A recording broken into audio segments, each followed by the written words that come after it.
Okay, everyone, welcome back. This is video 3 of 3 lectures on Habit 3.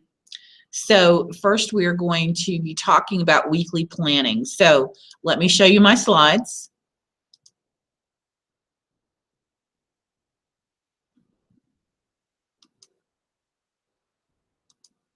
So there we go.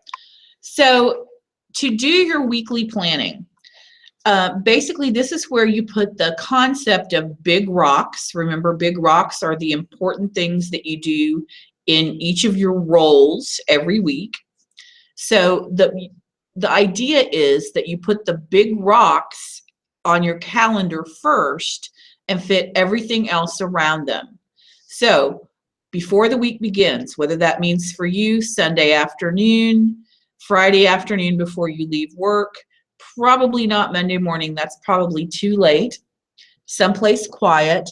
And while the slide suggests 20 to 30 minutes, I'm going to suggest 10 to 15 the first time. And usually I can do it in about 5 now, but I've been doing it for more than a decade. But spending time figuring out what you're going to do that week and booking those things as appointments with yourself. Very, very important. I'm going to play a video now on weekly planning in which Dr. Covey discusses basically the main concepts behind this. So I'm going to stop sharing my slides. And hello, here I am. And now I'm going to share the video screen with you. And we're going to play the weekly planning video.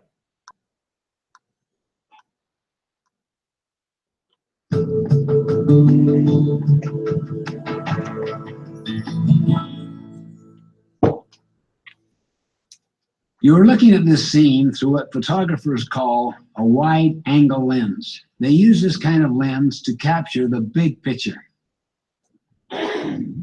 Now you are looking through a telephoto lens, which is used to bring objects very close. Now you see me through a standard lens that gives you a normal human perspective. Most people live as if they were looking at life through a telephoto lens. They live hour to hour, day to day, looking at their lives through the lens of what's immediately in front of them and what's most pressing and urgent right now. Imagine walking down a street while looking through a telephoto lens. We would focus only on the immediate threat or the passing impulse. We would live from crisis to crisis, dealing only with urgent things, mistaking them for the important things. The telephoto lens perspective would not allow us to focus on what's truly important, on the big picture of our lives. The big picture is what's ultimately important to us. Our life mission, our organizational vision, our long-term quadrant 2 priorities. But we can't focus all the time on the big picture either. If we don't translate our vision into action, we lose touch with reality.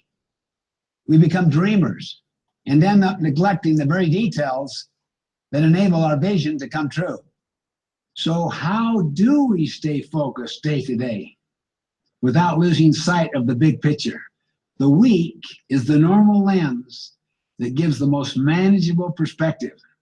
You see, the week represents a complete patch in the fabric of life. There are work days, evenings, the weekend. It's close enough to be highly relevant, but distant enough to provide context and perspective. I mean, what you can't do in one day, you might be able to do in another. And over the course of a week, you can balance your life. If you were to ask me, what single practice would do more to balance your life and increase your productivity than any other, it would be this. Plan your week, each week, before the week begins. Take 20 or 30 minutes alone in a quiet place to go through these 3 steps. First, write down the important roles you play in your life. Roles represent your key relationships, your areas of responsibility. You may have the roles of being a manager of new products, a friend, a community volunteer, a family member. And don't forget yourself. You have an obligation to take care of yourself. to sharpen your own saw. Organizing your life around the many roles you play will help you maintain balance and focus on your key relationships, rather than focusing on tasks and things. Second, choose the big rocks. These are weekly quadrant 2 goals for each of your roles. Look back at the big picture, your mission statement, and your long-range goals, and select those big rocks that will have the greatest impact on your mission and goals. And for each role, ask yourself the big rock question. What is the most important thing I could do in this role this week that would make the most positive difference? For instance, it might be to complete the budget this week. It might be to help a child resolve a problem, or to attend a conference where you will learn new ideas you need for your job.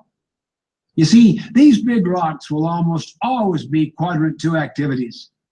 In essence, you're creating your quadrant 2 plan for the week so that your highest priorities don't get pushed aside by the urgent.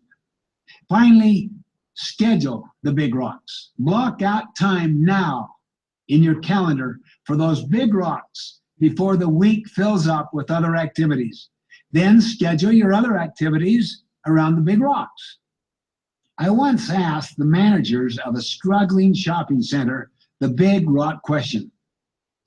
What one thing could you do that you absolutely know would have a significant positive impact on your business? Their answer was unanimous and immediate. Improve their deteriorating relationships with their tenants. They were the store owners in the shopping center. Then I asked them how much time they spent doing those kinds of things. It was less than 5%. Oh, they had all kinds of reasons. They had meetings to go to, reports to make out, email to answer. So you know what they did? They set up a goal to spend 1/3 of each week activity helping store owners with their problems. After about 1.5 years, the effect was dramatic and profound. The numbers went up, and they had a waiting list for new tenants. This is the power of putting first things first every week. These quadrant 1 and quadrant 3 things that creep into your schedule won't overpower the more significant quadrant 2 things. Once you've scheduled your big rocks for each week, then each day you can zoom in and prioritize your daily tasks and appointments. You see, with the right process and the right tools for weekly planning, literally, you can organize and execute every week of your life around your deepest quadrant 2 priorities. You will spend your time on those things that matter most, never losing that big picture perspective that makes your life so rich and so meaningful. Okay. So let me switch back to my slides. Just a second, please.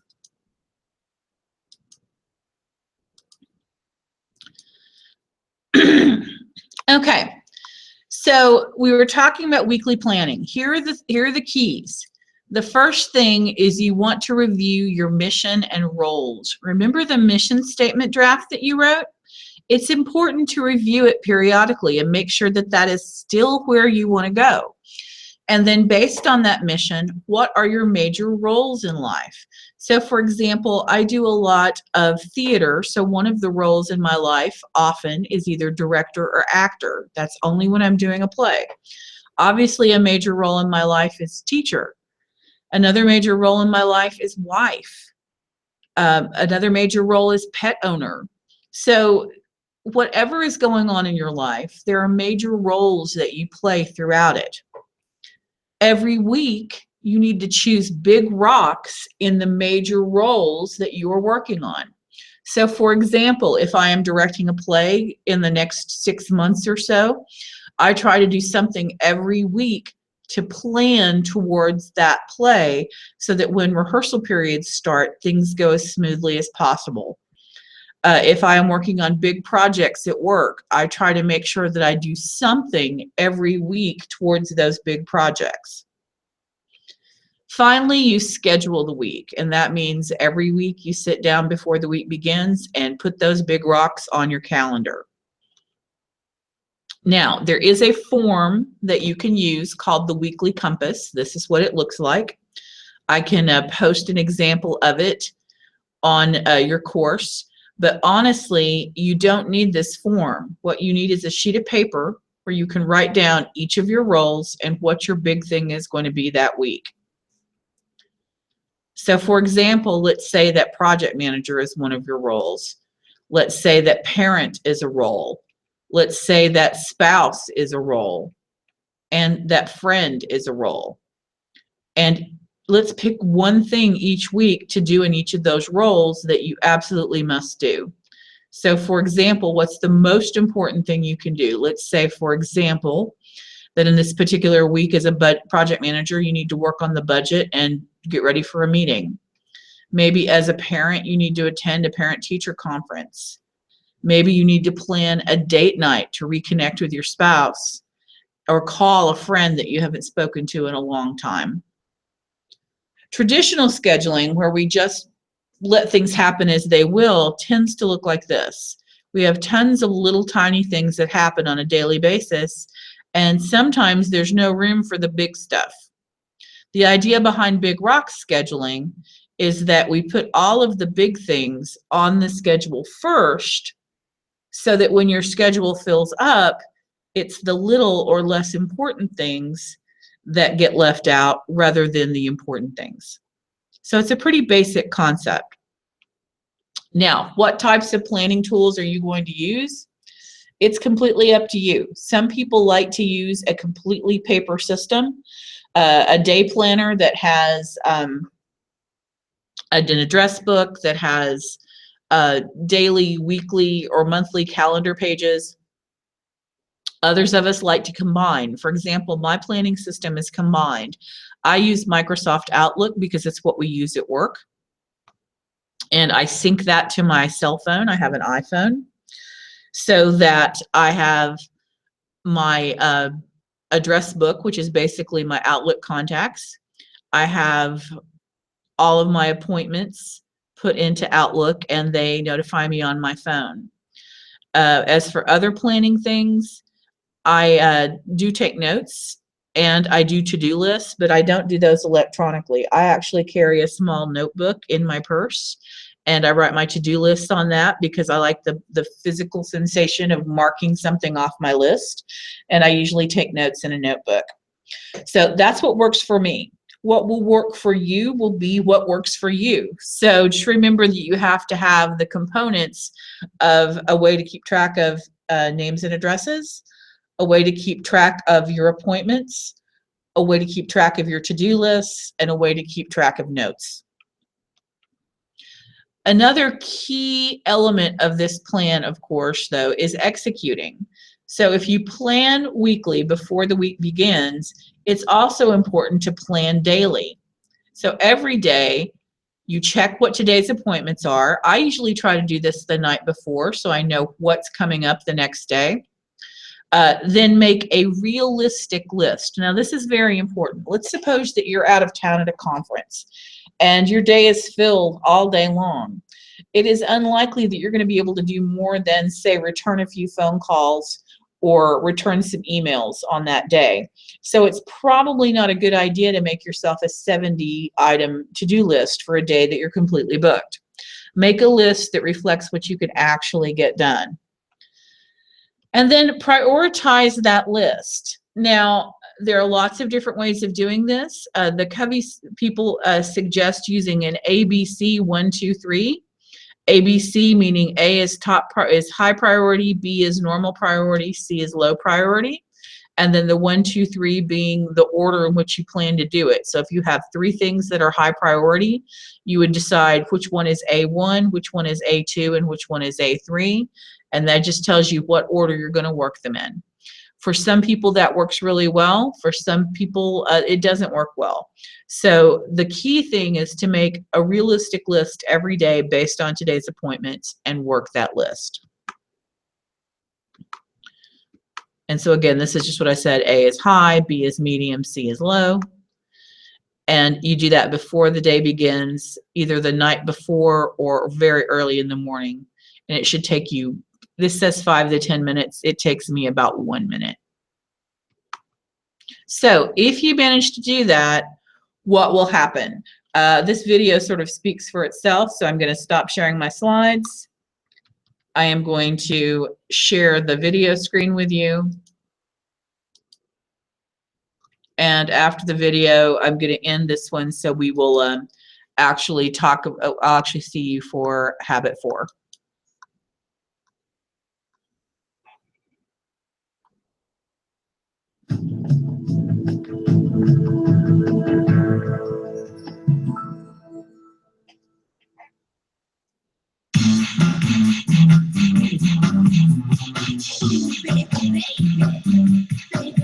What's going on?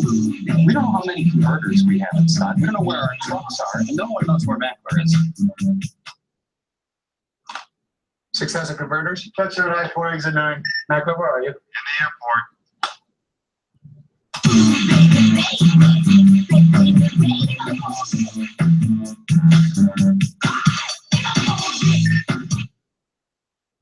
Great. I'll see you on the other side. Have a great week, and I will talk to you later.